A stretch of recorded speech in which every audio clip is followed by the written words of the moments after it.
It's episode 3, and you know what that means. A mysterious exchange student. Massive plot twist. One of us is evil. Is that your final form? Yes. Looks nice. Needs more spikes. It's our 3rd episode. Please don't drop us. Ava launch! Tetsuo! Kaneda! It's over 9,000! Nani? Configure the language logic interface for Japanese. Kawaii-Fi. Kawaii-Fi. Kawaii-Fi. Kawaii-Fi Radio!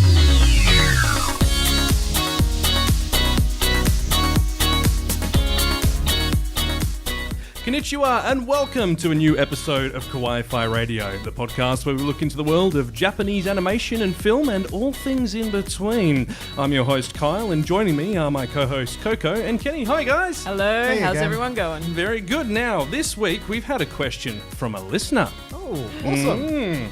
So, her name's Eva, and she asked, if you could only pick one anime to watch, what would it be and why? Now, some ground rules. You can't pick a film series. Aw. You can't pick a publisher or studio, and you must justify your choices. So have a think, and we'll get to the answers at the end of the show. I'm going to have to have a proper think A about proper that. think on that one, yes. There are 2 animes that are airing at the moment that we'd like to talk about. Obviously, we've covered a lot of what's going to be launched in our preview for the season, but I think I need to retract some statements I made about Domestic Girlfriend. Oh. And I said, ooh, watch out, it's going to be pretty risque.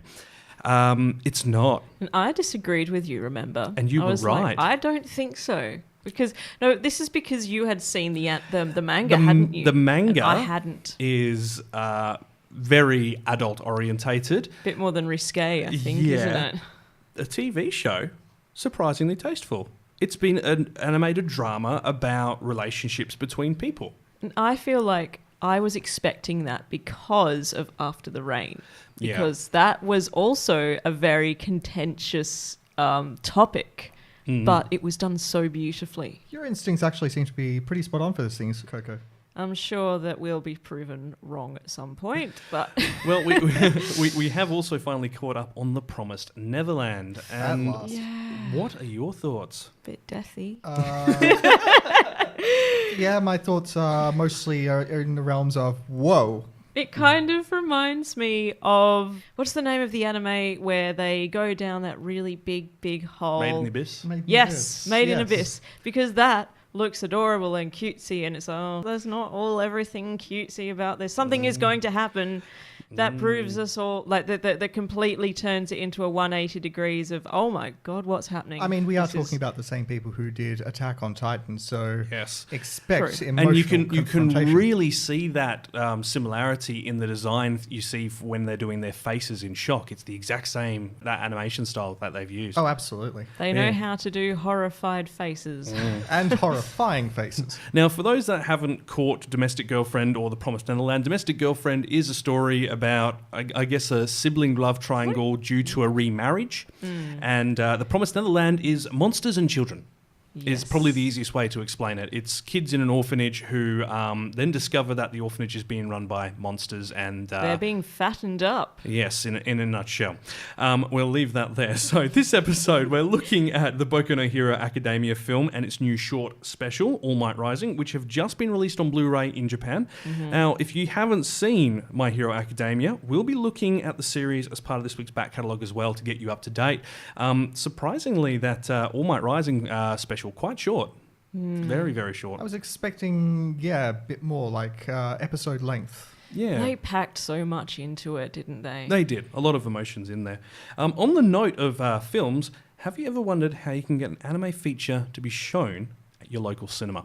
Well, we got the chance to chat with Marg Cortez. She's from Half Symbolic Films about how anime distribution works, and she has a few great suggestions of what you can do to get your local cinema chain to start showing some of the stuff you actually want to see.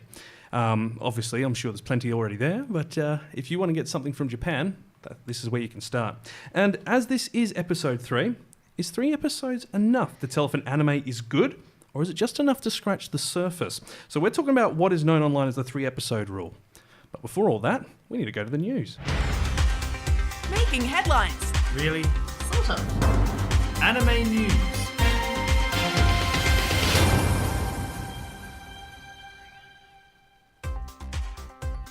Alita Battle Angel hits the big screen and J-World Tokyo closes its doors. This is Kawaii-Fi Anime News.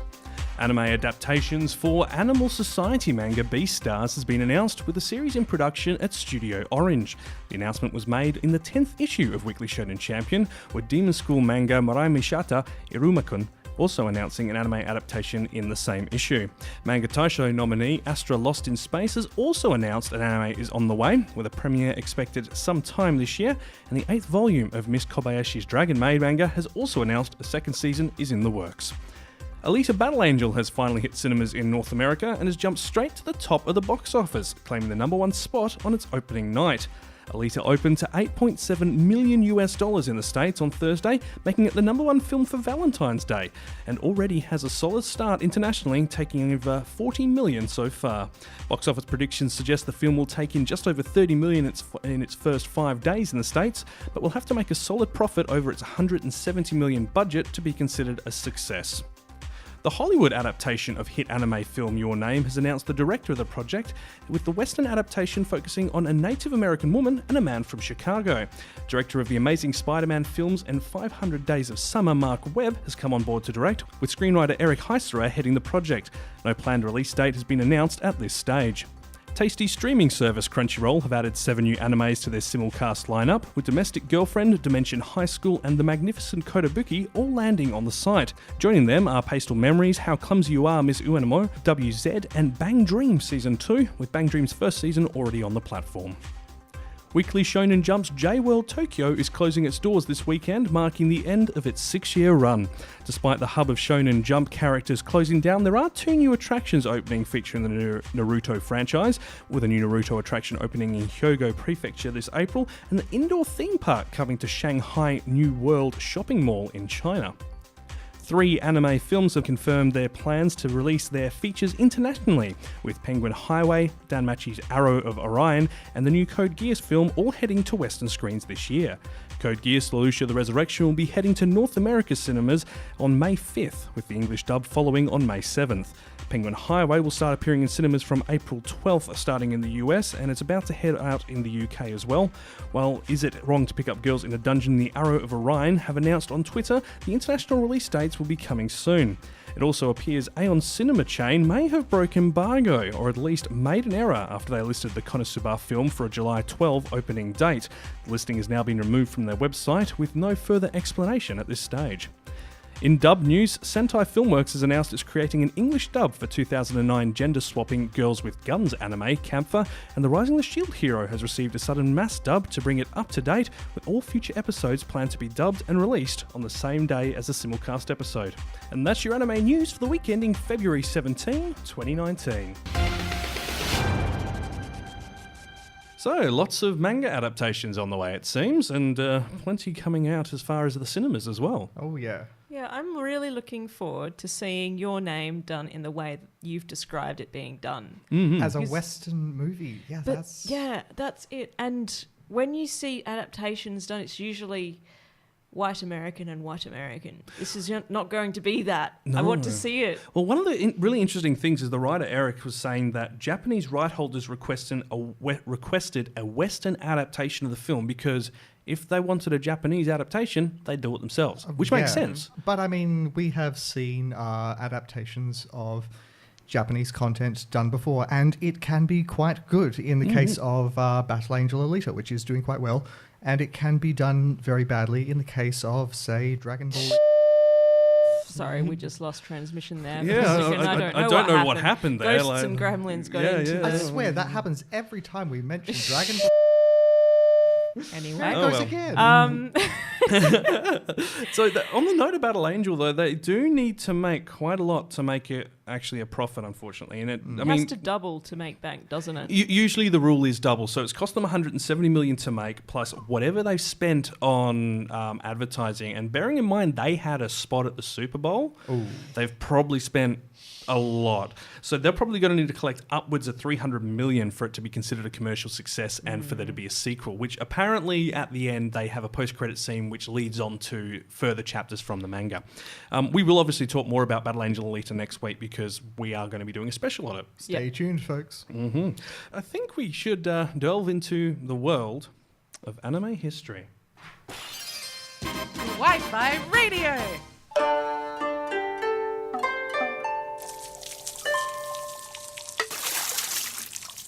Anime history. Yes, and this episode, we're looking at a rule that seems to have been around for as long as anime itself, with some animes even mentioning it or adapting it to their program. We are, of course, talking about the 3-episode rule. Da-dum. Dun, dun, dun. Now, if you've been on forums, Reddit, or any anime-focused website where there's a comment section, you've probably noticed someone saying to give an anime the 3-episode treatment or something similar. And it's a rule many anime watchers and otaku seem to come up with to help them sift through the deluge of anime we get every season, because let's be honest, there's a lot. Last year, I think they calculated there were 400 different shows over the course of the year. There's just not enough time. Mm-hmm. So in simplest terms, the rule is if an anime isn't good and hasn't caught you by a 3rd episode, you should drop it. So, of course, good is subjective to the viewer, but the big question here is how did this rule come about? And we've spent the last week trying to find out. It's not easy. It's like trying to research that S that you make with the 3 lines and then the 3 lines below it. That thing everyone did in high school and primary school, Yeah.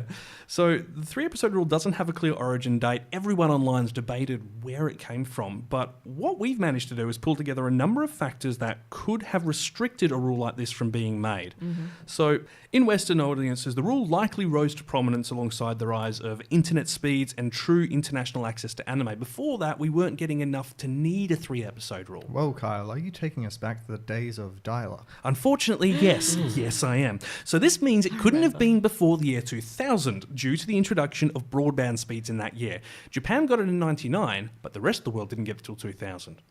So prior to that, downloading a 20-minute standard definition episode on dial-up would take between 4 to 8 hours. Yeah. Oh my. So as you can see, probably not a very viable option at that point. When did you guys get internet?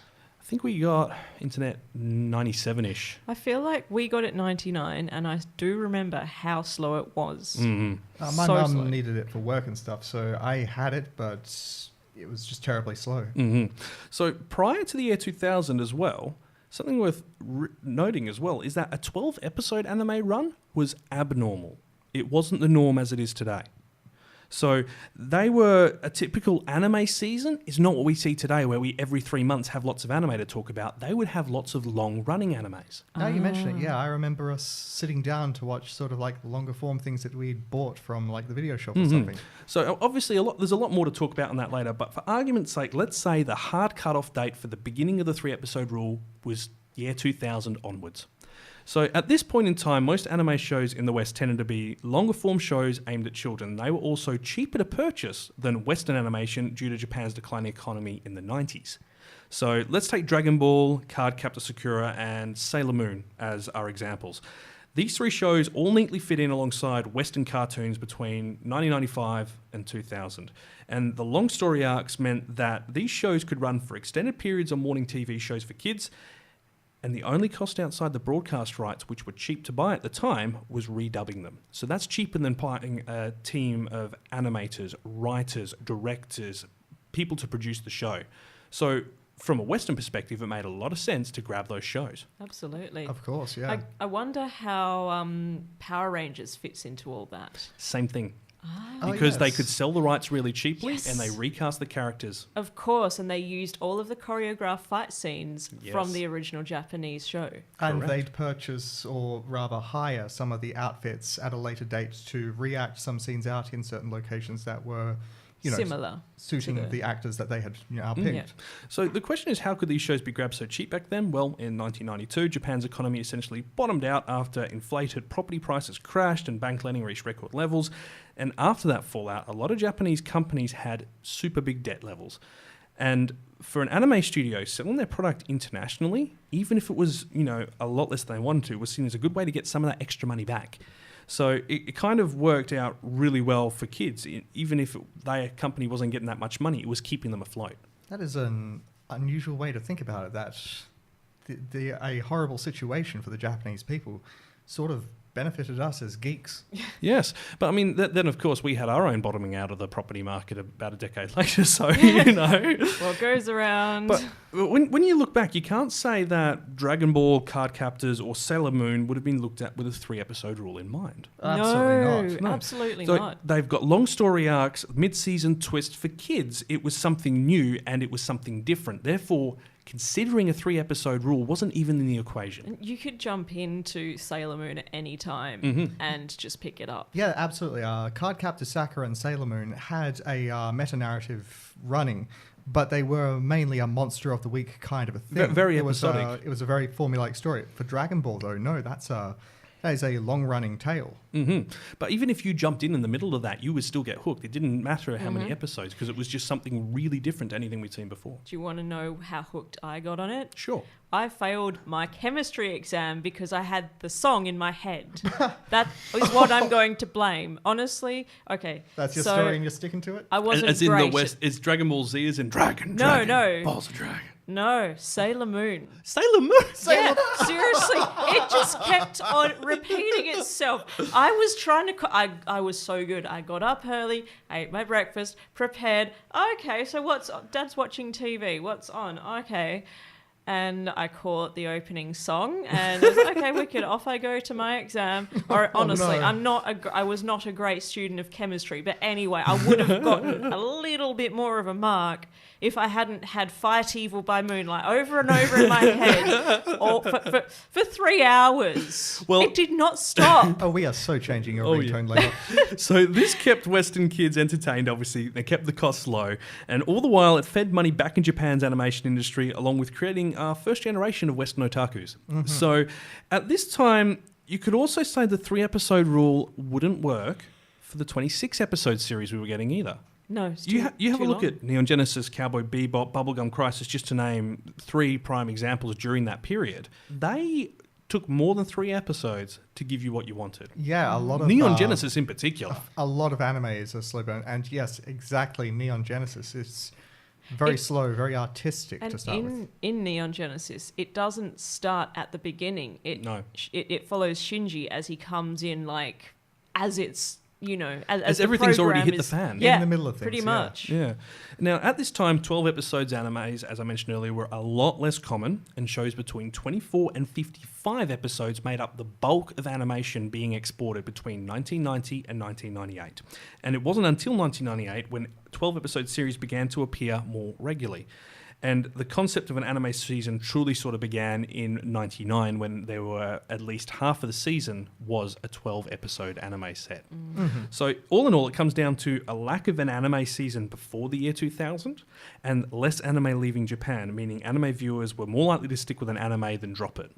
So the 3-episode rule, what does this all mean for it? Well, from the year of 2000 to 2005, more and more anime became available to the world through the internet, and 12-episode animes being released. Short burn, quick hits. So it basically feels like we had to get this sort of a rule, this unofficial thing in place because at a certain point we were spoiled for choice. Exactly. And from around 2004 onwards, a large chunk of each anime season was becoming available through fan subs. And that's kind of when fan subs really had kind of started getting attached and getting working. And audiences had a high enough internet speed, and this is the other part, a large enough hard drive to download them. Yeah. So this is likely when the 3-episode rule would have first appeared as a response to going from limited anime to a sudden flood every 3 months, and thus the 3-episode rule would have likely been born as a quick way to find your favourite anime every season. Now, back in those days, I mean, I came into this game kind of late, but were there any sort of official places to download these things from? No. Oh. No, like the download and streaming culture for animes only really kind of hit properly, I'd say, since Crunchyroll came about. Before that, it was you'd find it on random websites and mostly through download links because actually hosting it online was quite expensive. Of course, yeah. And I mean, what it comes down to now is, well, we are getting a lot more of Japan's 12-episode animes every season. To be fair, the bulk of Japanese animation from 2005 onwards is 12-episode animes. The 24, 26-episode series we grew up with are no longer the more common releases. Yeah, they're kind of a special treat you could say. hmm Now, when it comes to the case of the 3-episode rule inside of Japan, I have no idea. But I'm going to say it would probably begun around 1998 when the rise of the 12-episode animes began. Oh, yeah. There was that anime we saw not so long ago. Anime Guitarist? Yes. That. So Anime Guitarist, for those curious, actually translates directly to anime story. It was based off a short film made for one of the anime conventions in Japan. I believe it was Anime Expo. Yeah. And it's fantastic. And it's very meta. It talks about anime culture, but the first 2 episodes took a while to kind of get going. It was very strange. And then the 3rd episode, they actually referenced the 3-episode rule. Yeah, and they took it up a few notches. They didn't literally they? took it up like to the next level that because episode. I'm not sure if you'll remember, but at the time I was like, I could take or leave this. And then the 3rd episode hit and I was like, right, we need to watch the rest of this. And it bottomed out. I felt so betrayed. I was expecting more. I wouldn't say it bottomed out. They just kind of went to... Off the rails, like animes do. I guess. It's the funny thing about this thing. It's about like a young girl essentially being introduced into Japan's otaku and geek culture and basically being introduced to anime in general. And to a certain point, I think it was sort of guiding the audience into it as well. It was sort of almost... a very meta documentary. It was. In a way, yeah. I think I have to rewatch it. Yeah. So I guess, well, let's look at the benefits and problems with that 3-episode rule. So the 3-episode rule does work with some anime. And this is especially anime with well-treaded plot and character types. These are your idol animes your harem animes. And while they can be good ones, and no offense to anyone who does enjoy them, they're not my cup of tea. I like harem anime. I know you do. I'm going to say it proud. I like reverse harem. But while those are fairly straightforward affairs, it isn't going to work for every single one of them, so it still isn't a hard and fast rule anyone can apply to. Now, the problem is most animes, if they're 12 episodes long, will take around 5 to 6 episodes for it to kind of fully establish its story, introduce you all to the characters, introduce you to the main story arc if it's decided it's got one. Of course. Examples, though, of where 3rd episode changes have happened. Saki, which is a mahjong anime, that first 2 episodes were quite dull. 3rd episode, they really got the plot moving along because they basically turned it into mahjong meets Yu-Gi-Oh! Yes, I remember that one. That was fantastic. And a lot of the time for us as a Western audience, it depends on the subs or the dub as well as to how well it's translated. Yeah. Well, a prime example was with the Boku no Hero subtitles that have first come out for the film compared to the latter subs. The first ones are horrible because they've been rushed out. The latter ones are a lot more clear and precise.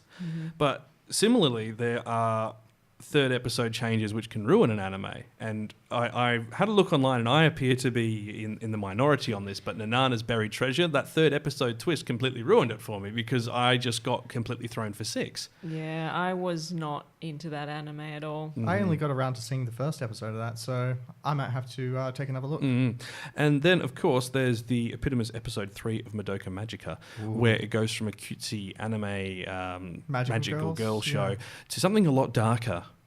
Which is well renowned in many of the anime communities for being a great little twist if you didn't know what was coming.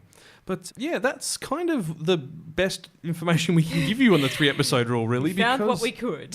So we're kind of saying roughly around 2003, 2004, when there were enough 12-episode animes for it to warrant having one of those things. As for like an exact location, person, origin for it, we don't really know. I'm going to say GeoCities.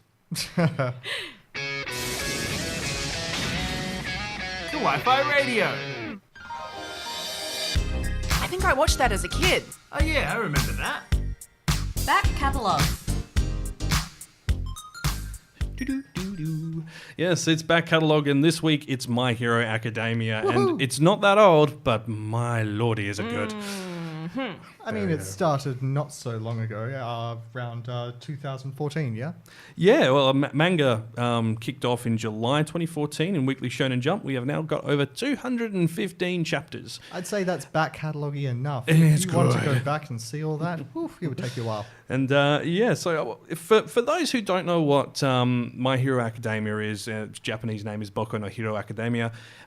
It's a story about the appearance of superpowers called quirks in wider society. And this is steadily increases over the years, with about 80% of humanity having a quirk or power or something. This can be, manipulating elements, transforming into something, firing electricity from your hands, for instance, or fire.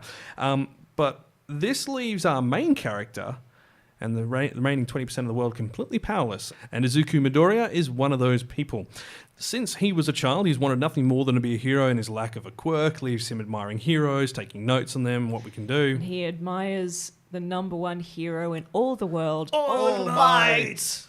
But his persistence does bear some fruit, because Izuku meets the number one hero and his personal idol, and All Might's quirk is actually a unique ability that can be inherited, and he chooses him to be his successor. I'm getting goosebumps. I know. Even now. I mean, I got goosebumps at the time, but I'm getting them again because, oh my God, this anime is... When I first heard of it, obviously didn't really know what to expect. You wonder if the hype about it Yes. is just too much hype. Yes. Yeah. And oh my God, it just went all the way past the hype that I was expecting, and I just fell head over heels. So it for went beyond plus ultra. Yes. The big thing is that this came out in and around the same time as a lot of other superhero media. I mean, Marvel and DC, they've been going from strength to strength. So this could have easily just been something that looks like it was riding on the coattails, but no, this anime very much sets itself apart from the rest. It's very unique to what we'd expect from like your Western comics and superhero comics. Absolutely. It focuses a lot more on unique character changes. Oh, well, that's the thing. In like your typical superhero thing, superpowers are a rarity. It sets the main character apart from the rest immediately, and he is the only one who can be there to stop the bad guy. And I believe it's depending on whether it's a Marvel superhero or a DC superhero, as to whether they are gods having human experiences or humans having godlike experiences. Exactly, but what can you say for a society where 80% of the people around you have a superpower? Some of them disastrous, some of them mundane. But I mean, it completely explains why superpowers in that type of world would become commercialized and controlled. So you've got super villains and professional heroes. More to that point, though, it makes standing out as an individual all the more harder. I mean, if anyone's super, really, who is? So there's something we should mention about My Hero Academia, and that it is a shonen manga. So if you like... it is very shonen. If you like things like Naruto, One Piece, Dragon Ball, anything where you've got that strong young man element trying to overcome adversity or challenges, you're going to really enjoy it. And to be honest, even if you don't like shonen manga normally, this might be one which could tip you in favour of it if you like anything superhero related, because there's such strong character development, there's such a strong focus on a very well written narrative, And there's so much heart to it. There's so much, and that's what grabbed me. And it's the sheer range of characters, their uniqueness, even just their character, like how each of them are their own person. They're not just sort of their superpower. There's so much pathos. and while I'd All love Might's story, and while I would love to say that I was on this bandwagon to begin with, I only got on it last year. And that was actually after seeing everyone dressed up at a con as all of the heroes from it. And I've had mates talking about it for ages, but like you, only jumped in on it very recently. And one of the things I found really interesting is the community that's around it loves it so strongly as well. And that's because the characters are well defined and well developed. This isn't... No offense to Marvel or DC, but this isn't cookie cutter heroes where we need a sidekick so we'll copy the powers and shrink them down or anything like that. This is people with very individual abilities. really outside the box. I mean, there's Uraka, who can make people float.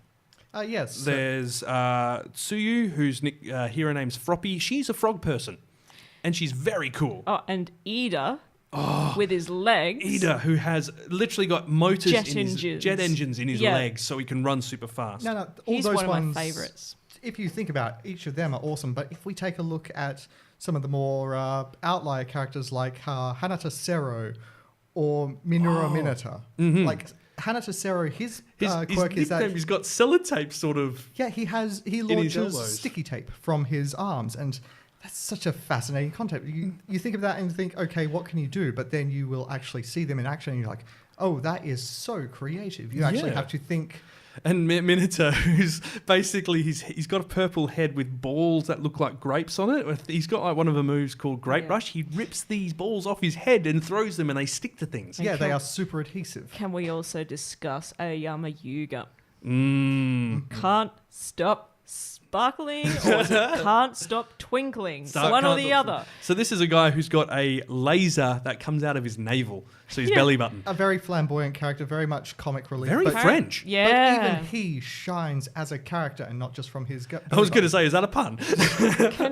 Can I ask, who out of all these characters do you guys believe has the highest potential to potentially become a villain?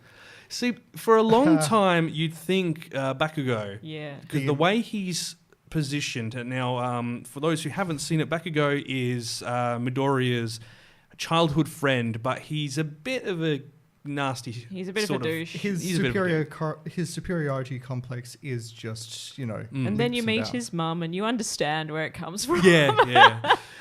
But there is a whole story arc involving him with the villains trying to turn him to his side, and it's not going to work. So he's just an abrasive character. He's not an evil character. He's something of Midoriya's rival for the title of greatest hero. Which is very different to what we see in Western comic adaptations, where it's all about, the villain betraying someone, or, someone basically having similar powers, or, there's that similarity complex. Whereas here they've set it up and then completely went off on a different direction with it, and it's great.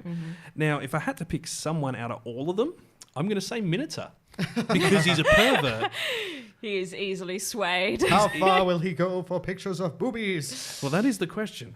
But I particularly like Kyoka Jiro, the girl who's got the headphone jacks that are attached to her ears. I think she's got some of the coolest, most ninja abilities, because she can plug into a wall and listen to sound waves and hear, sound waves refracting. She can plug them into speakers and use noise to deafen and make people go unconscious, among other things. Yeah, what a fascinatingly original hero concept. So I haven't seen anything like that before. So far, my favourite, the one I most enjoy watching whenever he's on screen is Ida. Because I actually think that he has the potential to become a supervillain. Ida? Because he is so focused on what's right. I mean, he's the class rep for a reason. Yeah. He's so upstanding and so focused, but I feel like he's got a lot of pressure behind him, and there's just something about him that I reckon is a potential. I don't know. We'll have to wait and see. Now, I think the art style of this has been very well done. It's done by Bones. It's very similar to what you'd expect from Dragon Ball style, One Piece, anything that is in that shonen sort of genre, where the colours are quite bright, quite vivid, the lines are quite hard. They use so many different types of styles to illustrate all these different heroes and students. Yeah, they do. And then that's nothing to say of the writing quality as well, because normally a story can be good, but the writing can be terrible. Yeah, I mean, but as you said, this is Bones, and if you look at the sort of things they are involved in, we've got Oran High School Host Club. That's an old favourite of mine. Soul Eater, Mob Psycho 100, Space Dandy, Full Metal Alchemist Brotherhood. So they've done quite a few things. To be fair, they have done some pretty rubbish things as well. But there's hits, there's misses. We'll allow but them. That's a lot of hits. But it all comes down to that quality of writing to begin with, and all of those shows that you've listed have good quality writing in the manga to begin with. And that translates very well onto screen. Even Space Dandy, which, we'll have to have a long talk about that some other I time. love Space Dandy. And lastly, we should talk about the musical score, because, wow. Yes. Oh, boy. I actually have some of those. We're not even talking about the intro or the outro. We're talking about the music used in the background during scenes. I have some of those songs on my gym playlist. They are that good. I try not to listen to it while driving. I know I'll go fast. Well, let's move on to the most recent bit of My Hero. We'll be right back after this. Kawaii-Fi. We'll be there on time. There's 20 minutes of ads. Cinema Club. Yes, let's talk about My Hero Academia 2 Heroes, which we rewatched the other night. So amazing. Loved it. It's definitely something that needs the cinema experience, but it still is amazing on a small screen. I missed out on that cinema experience, and oh my goodness, I need surround sound for that so badly. So the film did have its world premiere in July 2018 and then was in Japan's theatres in August last year. It's since been in Western cinemas as well for a very limited run. But wow, All Might, young All Might. To just start out with, we'll start from there, from the beginning. This is so wonderful. He's so cool. It's something we've wanted to see since we have been introduced to this great, gleaming superhero, this symbol of peace. And because you hear about all of his different phases as well. And the special, so some background on the special that's been released with it. Firstly, it's only about 2.5 minutes, and it's called All Might Rising. And this is based on a manga that was given to the first, I think it was 500 cinema goers to see the My Hero Academia film in cinemas in Japan when it first started. I believe it was more than that, actually. I think it was close to like the first 1,000 or 10,000. There's varying figures. There are, but I think each cinema was limited to 500 and there were thousands. Yeah. Indeed. Either way, it's quite short. It only, I think, runs for about 10 pages, and they've adapted that very faithfully into this short little one shot, if you will, which runs for 2.5 minutes. Almost a scene for scene cut and beautifully recolored and reimagined. But despite it only being 2.5 minutes, there is so much emotion and pain, and it was so expertly done. Now, if you get hold of the English release when it comes out in March, I believe, I'd highly recommend watching the little All Might Rising feature before watching the film, because it ties in perfectly to him arriving in America. And then from there, the rest of the movie, as I'm sure you'd expect, is fantastic. There's incredible animation, very fluid transitions, great use of lighting. I can't give it enough. And the characters introduced in it, unlike a lot of side films we see for shonen animes, are all valuable people. Yes, it's we're given a bunch of new faces and a couple of new heroes who we absolutely want to be canon. And I've been doing my research on the matter. I think there might be supporting evidence that they might be canon. This includes a one-shot spin-off manga illustrated by Yoko Akiyama that stars the new character Melissa Shield. And this is published in the 35th issue of the Weekly Shonen Jump magazine earlier this year. She was cool. cool. Last year. Yeah. I'm glad we're going to see more of her. I hope so. I hope so, yeah. For those who haven't seen the film, we won't do any spoilers on it, but it's to do with Midoriya and All Might going to an island to visit one of All Might's oldest friends, who's actually a tech developer for hero equipment and technology. And their uniforms as well. It's called Island. That's not giving anything away. It's definitely not an Apple franchise at all, no. And yeah, that actually draws me back to something that was inherent in the series. It's like, while you have your sort of superhero archetypes, you have like these super-powered people, the people with eye lasers and all that. You also just have your 20% of the population are genuinely normal people with no powers, but some of them go crazy into science and become gadget developers and invent things which support superheroes or even give them abilities to match them. To be honest, the way it's represented, you wonder how anyone ends up working in like a business... A convenience store or whatever. A convenience store, a bakery or anything like that. I mean, someone's got to do it. Well, actually, maybe if you're a superhero who's only got a little bit of firepower, you could be working in a bakery, you can use your hands to cook your bread. For a world such as this, maybe there's someone with the superpower to just create dough from air. Yeah. Or it could be like Momo, where they use their own calories to create products, if they know the composition of it. But I think from a Western audience's point of view, a film like this, unlike what we saw with old Dragon Ball films and older Naruto films, this feels like it's part of the canon. This feels like the ongoing story arc. Feels like a couple of episodes just smashed together without the middle intro. Exactly. It feels like a full story arc, and it's got both the same focus on loss, challenge, and, you know, valuing, you know, the higher moral ground that you would expect for any story arc in the series. And it develops all the characters ever so slightly in a good way. And I like that, because normally we're used to seeing... We can't obviously talk about recent Dragon Ball films because they've been fantastic, but if you have a look at like the Tree of Might or the older ones that were during the Dragon Ball Z and Dragon Ball time, they were non-canonical and didn't make much sense in the timeline. This makes perfect sense between season 2 and 3. Mm-hmm. It does. It's a consistent style at every single point, and I think that's what simply adds to it. It's familiarity. Well, we always love to talk about My Hero Academia, but we do need to get moving on, alas. So let's head on to the next segment. Kawaii-Fi Radio. And now for our feature presentation. Now featuring... This feature, we're looking into the world of anime distribution, with more and more anime films finding their way into cinemas around the world. It's had us wondering what's involved in getting an animated feature on the big screen, and luckily we've managed to get hold of someone who does exactly that. Marg Cortez of Half Symbolic Films. How are you doing today, Marg? Hi, good. Thanks for having me. So, how did you get involved in international film distribution? My involvement is a little bit of a detour and at the same time a natural progression. So my experience before starting Half Symbolic was in film festivals. I was working with the Japan Foundation and was part of the programming team for 3.5 years, and that's 4 seasons for the Japanese Film Festival. And through that, actually just get to know different film distributors, sales agents in Japan.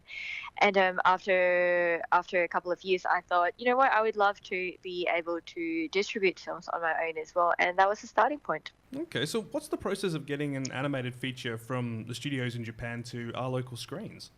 It is, honestly, it's pretty straightforward in theory. So you either contact a sales agent and a distributor, and then you propose your own terms, and then you work in an agreement, and then you get the film, and then you go about marketing that locally as well as securing cinemas that will screen it. Now, what changes is how you get in touch with them. There are different ways. You can either travel to different film markets, or nowadays some people it's all online. You can go research, or if you've already got these connections, they have industry mailing lists, and you find out about films. So if you can't make it to film markets physically, go overseas and go to these markets, then you can contact the distributors or the sales agents directly, and you can preview the film. I like the sound of those film markets. What kind of challenges do you face with trying to organize these screenings? I think it's actually once the film is, if you think of it as physically shipping a product, it's when it enters Australia that's quite challenging for us. So it's what that means is trying to get cinemas to screen the films. So that can get quite challenging because we have a lot of course, Hollywood content still dominates screens, but at the same time you have other foreign films. You've also got indie features and other Asian films, as well as other animated films to compete with for space in cinemas. Wicked. It sounds like you travel around a lot.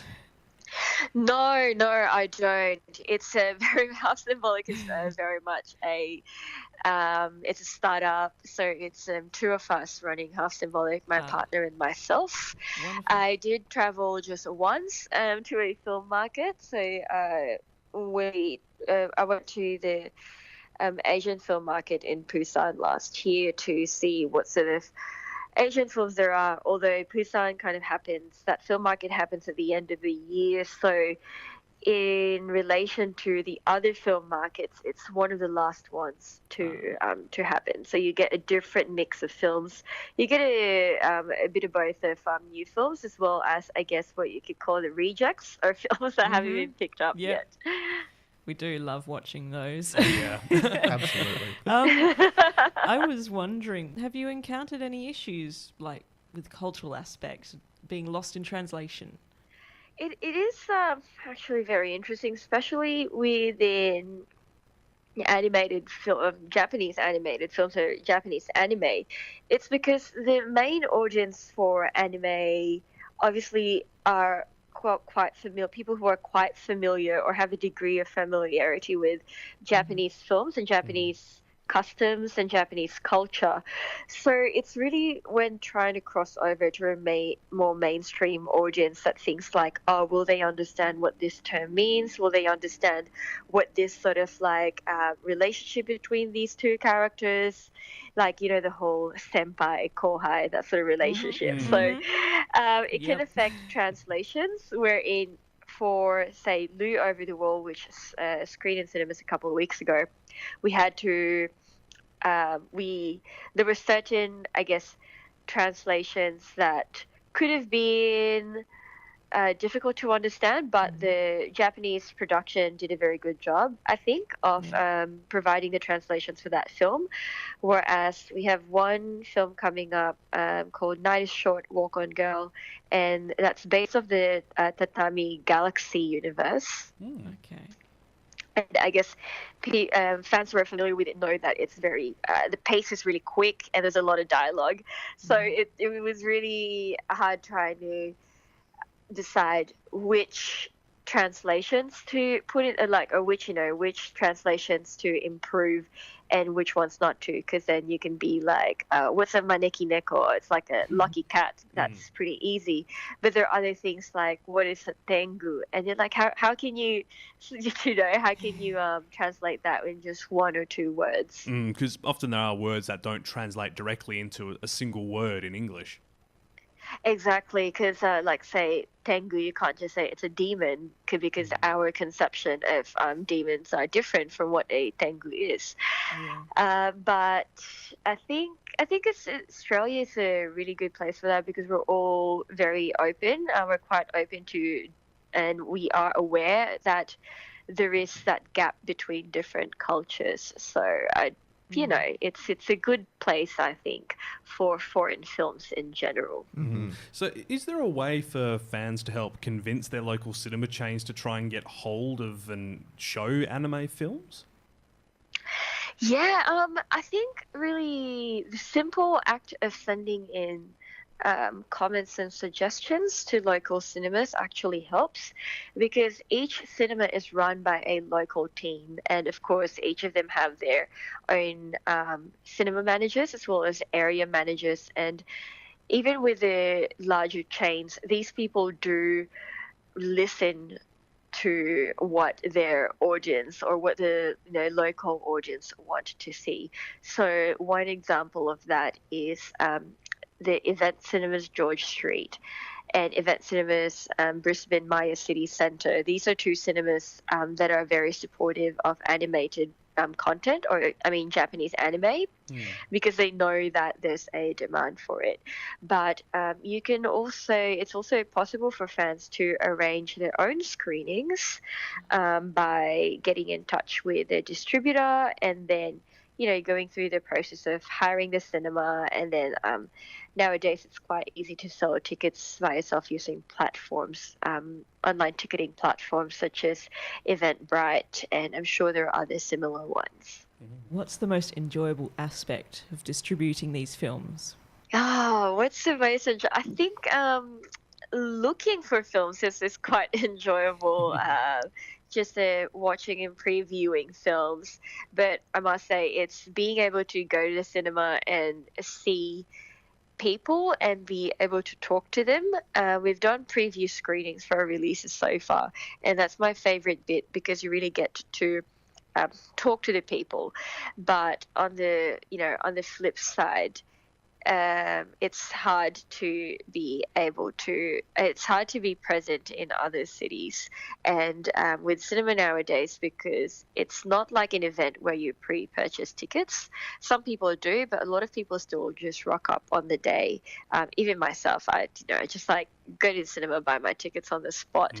So yeah, it's hard. It's quite nerve-wracking because you have a preview screening, which is a cinema full of people, but then for the regular release, you don't really know how many are going to come and watch the films.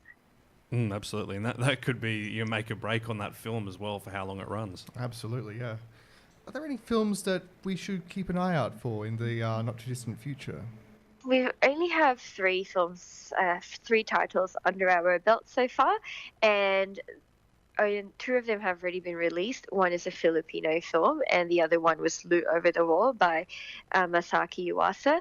We've also got Masaki Yuasa's other film, Night is Short, Walk On Girl, and it's in cinemas on the 21st of this month. Oh, fantastic. Awesome. I've also noticed that you popped up on Facebook as well that, please parents be aware that Walk On Girl is not for all ages. Do you still find there's a bit of culture clash there where Western audiences, parents in particular, still believe animation is just for children? Yeah, that's true. And I think there's that concept that exists, I guess, everywhere.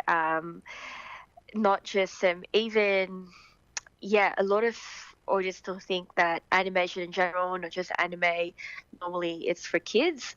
But in recent years, there have been a lot of not just Japanese anime, but Chinese and Korean animated feature films as well that have been quite intense and really violent or really serious and have quite depressing content. Yeah. And I guess people who are familiar with going to film festivals would know that there are animated films that are not for children. So in that respect, it's easy, but it's really when it comes to the mainstream audience. Well, look, thanks so much for your time, Marg, and hopefully in the future, when you've got your next couple of films coming out, we'll have a chat with you then.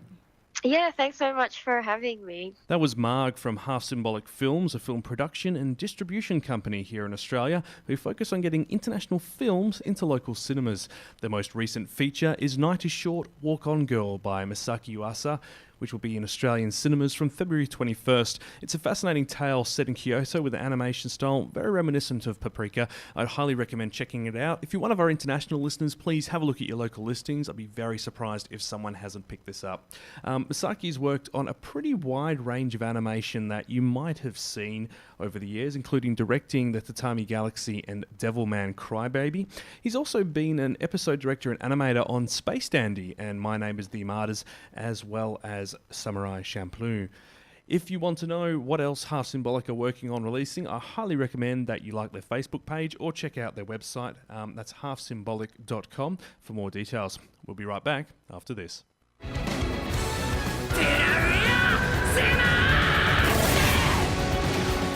無理をするなよ、イレイザーヘッド。先生！いいだ、走れって！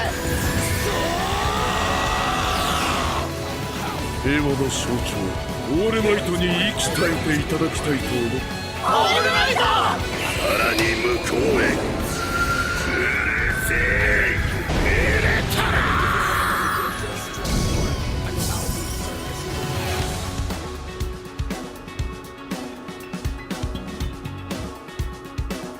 Kawaii-Fi Radio.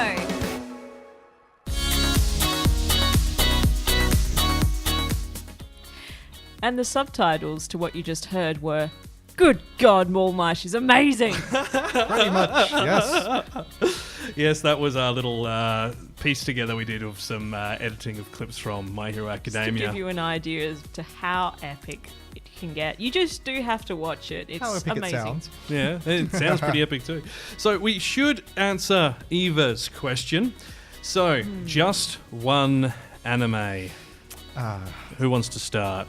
So I actually thought about this a little bit as you said it. I was going to say laid back camp because it's something nice to have in the background, but I think I've actually changed my position from doing the show. I'm going to say My Hero Academia. Oh, fair enough. Well, I think we know your reasons why. There is enough uniqueness in the universe to ponder what could be. It's awesome. All right, Coco, what do you think? It was a toss-up for me because so much actually touched me about Jiraiya's story in Naruto. I think you remember after I watched that, I was in tears for a while. I think most of us were. Yeah. I'm not crying. Shut up. You're crying. I'm going to... maybe ask me the question in another year. My answer might change, but this is going to be Dragon Ball for me. Well, I'm going to do something that you probably wouldn't expect. And I'm going to say Cowboy Bebop. And I know we love Cowboy Bebop, everyone does, but there's something about it. Firstly, I'm an audiophile, I'm a musician. I love it when there's a good quality of audio in there, and the music throughout that show is phenomenal. It is beautiful. The seatbelts and Moko did an incredible job for it. But more than that, there's such variety in the episodes because, sure, we have a lot of serious episodes in the last story arc, but we also then have episodes around having accidentally dropped some mushrooms. One of my favorites. What was the song called? Chicken Bone? With Ed wandering around and everyone else thinking that they're on the stairway to heaven while walking around the Bebop. Or talking to bonsai plants about the meaning of the universe. Exactly. Yeah. Very space dandy. Yeah, it explains why some of the team went on to make it. But there's enough in that 25 episode run to give you a really interesting experience no matter what point you come in on, and even if you're not watching it from beginning to end, it's always something new. Well, that's enough of me jabbering. Next time we are going to talk about Battle Angel Alita, which is in cinemas as of today. Woohoo! If you haven't checked it out, go check it out. We've got to support what sounds like an actual good adaptation of a Japanese film. We'll be having a look at the history of the manga, the 2 one-shot OVAs that were released, and obviously the resulting outbreak from the film and how it's doing. But between now and then, enjoy yourself, have lots of fun, and watch some anime. Goodbye. Bye. Cheers. Catch See you ya. later.